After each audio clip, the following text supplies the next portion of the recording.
The old house stood alone. It was at the end of Maple Street. The windows were dark, and the paint was peeling.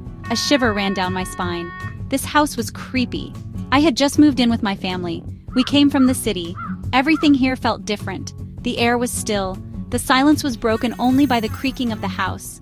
Why did my parents have to pick this place? My name is Sarah. I am 13 years old. Moving is the worst, especially to a creepy old house. My parents said it had character. I thought it had cobwebs. Lots of cobwebs. Don't be scared, Sarah, Mom said.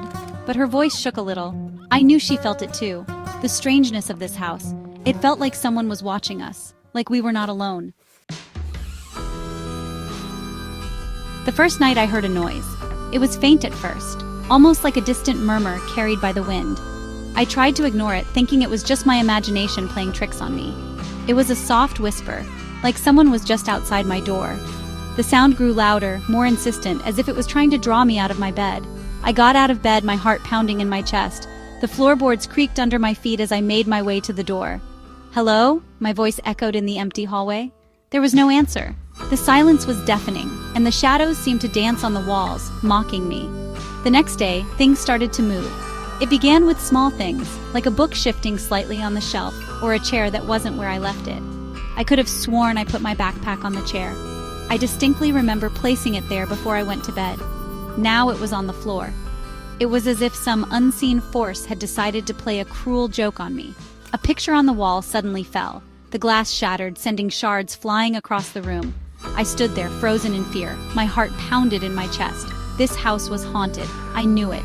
The feeling of dread was overwhelming, and I couldn't shake the sense that I was being watched. Section 4. The Attic's Secret. I had to find out more. There was an attic hidden away, almost forgotten. It seemed to call out to me, whispering secrets from the past. A small, dusty door led to it. It was locked, as if guarding something precious or perhaps something sinister. I found an old key in a drawer, hidden beneath layers of forgotten memories. The key was cold and heavy in my hand. My hand trembled as I turned the lock. The door creaked open, the sound echoing through the silent house, sending shivers down my spine. The attic was dark and full of shadows, each corner hiding its own mystery. The air was thick with the scent of old wood and forgotten times. Dust swirled in the air, dancing in the beams of light that pierced through the small, grimy windows. There was an old trunk in the corner, its surface worn and covered in cobwebs. It seemed to be waiting for someone to uncover its secrets.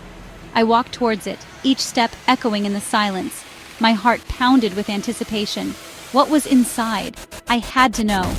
The air grew colder as I approached, and I could almost hear the whispers of the past urging me on. Section 5. The Twist. This is where everything changes, where the story takes a turn you never saw coming. I lifted the lid of the trunk. Inside, I found old clothes, yellowed paper, and a diary. It was leather-bound, and the pages were brittle, as if they had been untouched for decades. The air around it felt heavy, almost as if it was guarding its secrets. The diary belonged to a young girl who had lived in this house a long time ago. Her name was Emily. She seemed to have a story that was yearning to be told, a story that had been buried with time. Emily's diary told a terrifying story. The ink had faded, but the fear it conveyed was still palpable.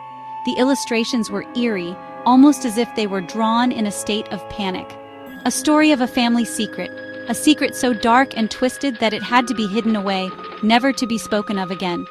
The word secret was written multiple times, each time with more urgency. A secret hidden within the walls of this house. The walls seemed to whisper their own stories as if they were alive and aware of the secrets they held.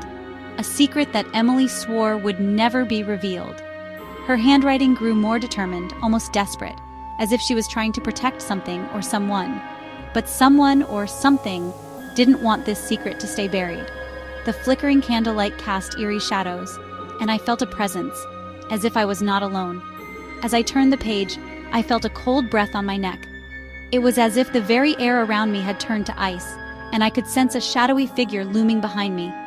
A whisper, clear as day, sent chills down my spine. "Get out."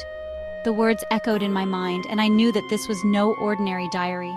It was a warning, a plea for help, and a curse all at once. This is my story now. I closed the diary with a sense of resolved determination. The room felt darker, emptier, as if the diary had taken a piece of its soul with it. But I knew that I had to uncover the truth, no matter the cost.